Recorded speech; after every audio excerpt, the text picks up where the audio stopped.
باسم الاب والابن والروح القدس الاله الواحد امين. اهلا بيكم في حلقه جديده من حلقات ايات وحكايات. الحقيقه يعني بالنسبه لي انا مش خبير قوي، مش خبير قوي في الحاجات اللي هي البيزكس اللي كانت في الدير، اللي هي الاساسيات اللي كانت في الدير. فاحنا الدير كان كل حاجه في السبعينات بالحطب، ما كانش عندنا كهرباء، ما كانش عندنا ميه، ما كانش عندنا الحاجات اللي هي دلوقتي موجوده يعني. حتى الكهرباء كنا بنولع، بس الكهرباء كان عندنا جنريتور من ايام متهيالي ايام نوح ولا حاجه كده، كان بالمنافله. هنفضل نمسك المنافله انا وراهب تاني ونفضل لغايه ما تشد المكنه، تشد يعني تبتدي تشتغل. المفروض نقوم مرجعين اليد بتاعت المنافله سنه كده ونقوم مطلعينها لبره، يعني لازم نرجعها ونطلعها لبره. لو عدت مننا انسى، خلاص هتفضل هي تطير.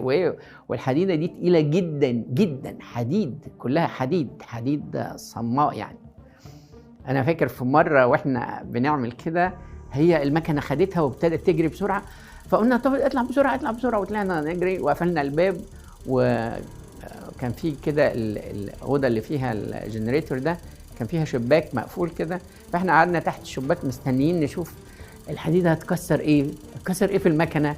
ما هي ممكن تكسر المكنه نفسها لانها بتطير، هتكسر السقف، هتعمل حاجه.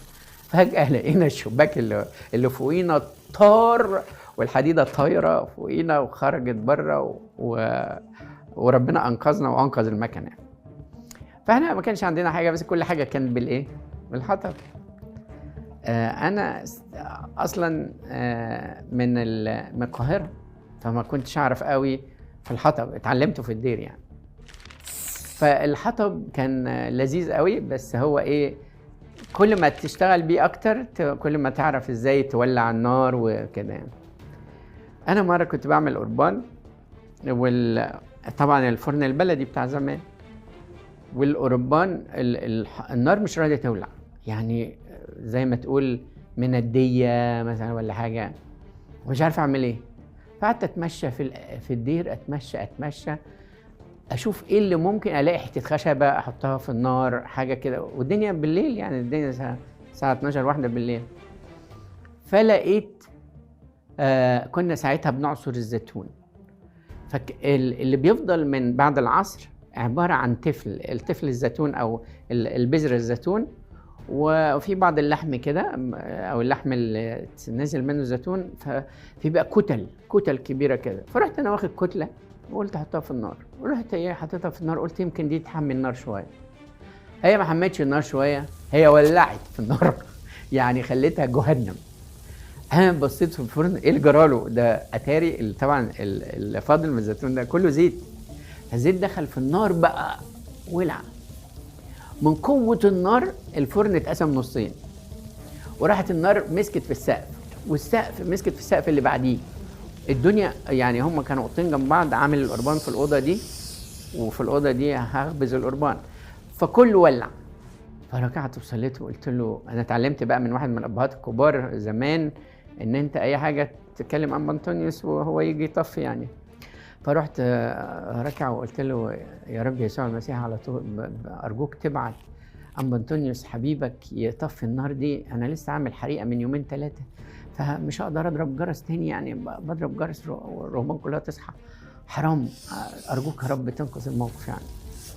فراح فعلا ربنا انقذ الموقف واتطفت النار، بس بقى كانت اوريدي كلت اوضه يعني، والاوضه الثانيه نصها اتاكل. فالمشكله مش دلوقتي في الحريقه، المشكله هعمل القربان ازاي؟ ما عنديش فرن، الفرن اتكسر. فقلت بسيطه، رحت جايب كام حجره كده وكام حجره كده، وقعدت ادور لغايه ما لقيت صفيحه. حطيت صفيحه صغيره كده، حطيتها وقلت هاخد القربان واحده واحده، ايه اعمله، اسوي واحده واحده، اسويه يعني. فلما دخلت الاوضه الثانيه اجيب بقى القربان عشان اسويه، لقيته مستوي في مكانه من قوه النار اللي هي في الاوضه الاولانيه ونص الاوضه الثانيه بتاعه القربان نفسه. القربان اسم الصليب بقى زي الفل، حلو قوي. قلت بس لا من شاف ولا من دري، هبقى اقول للابهات بعدين. ورحت واخد القربان وحط في الكنيسه وصلينا القداس. بعد القداس الابهات بيقولوا لي بجد يا ابونا بشوي برافو برافو النهارده القربان مستوي تمام. قلت لهم هو عجبكم؟ قالوا لي جدا. بسويه كده كل يوم؟ قلت لهم قوي قوي. انا سويته بقطين، ولعت القطين والقربان طلع كده. لو عايزين نعمل كده كل يوم ما عنديش مانع، حطوا لي قطين واولعهم لكم. طبعا ايه الابهات قعدوا يضحكوا، قالوا لي انت ولعت القطين؟ قلت افتكرت ان النار هتبقى كويسه، لقيتها بقت جهنم يعني. anyway لما حصل كده قعدت اقول لنفسي طبعا الخبره مهمه قوي في الحياه، ان انت تتعلم حاجه وتقدر تستعملها. لكن الحاجه اللي كانت مهمه في الموضوع هو انك تطلب القديسين يجوا لك بسرعه. ما هو انا طلبت انبا انطونيوس جالي بسرعه هو انقذ الموقف. انت فاكر هو كان القطين بس اللي هيولعوا؟ لا، وكان ممكن الدير كله يولع. النار كانت جامده قوي، وطبعا كان عندنا كل حاجه زمان بالجريد كده والخشب، هتولع. لكن القديسين ممكن يجوا ينقذوا. وزي ما اتعلمت من الابهات الكبار اللي قبل كده، حاولت انا اعمل انا كمان زيهم، وربنا انقذ فعلا وجه القديس الانبا انطونيوس وساعدني. هل انت بتطلب القديسين؟ هل انت بتطلبهم لما تحب تلاقيهم جنبك كده؟ انت عارف القديس بيعمل ايه؟ بيجي يطفي يعني؟ لا، بيصلي هو كمان. وطلبة البار تقتدر كثيرا في فعلها. يقول لربنا بعد اذنك يا رب ننقذه، يقول له طب ابعت الملاك ينقذه، يقوم ينقذه.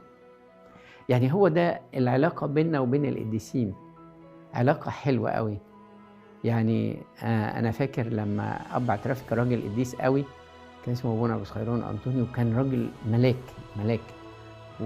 وفعلا في مره كنت بصلي من اجل حاجه وعمال اسال ربنا جامد قوي، وجالي في الحلم بعد ما هو تنيح وقال لي يا جدع خلاص ربنا بيقول لك اعمل كذا، دي احسن حاجه ليك. حاضر يا ابونا الرئيس. وفعلا لما صحيت من النوم نفذت الكلام اللي هو قاله، وكانت حاجه كويسه. ربنا بيسمع لك، وربنا بيستجيب لك، وربنا هيديك اللي انت عاوزه. حتى لو النار ولع حواليك ما تخافش، هيبعت لك القديسين والملائكه يسندوك ويقفوا جنبك ومش هيسيبوك ابدا. اصله بيحبك، هو بيحبك قوي.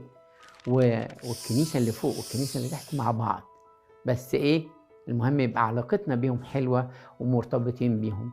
ربنا يدينا كلنا ان احنا يكون على علاقه جيده بالسمائيين. لإلهنا كل مجد وكرامه من الان والى الابد، امين.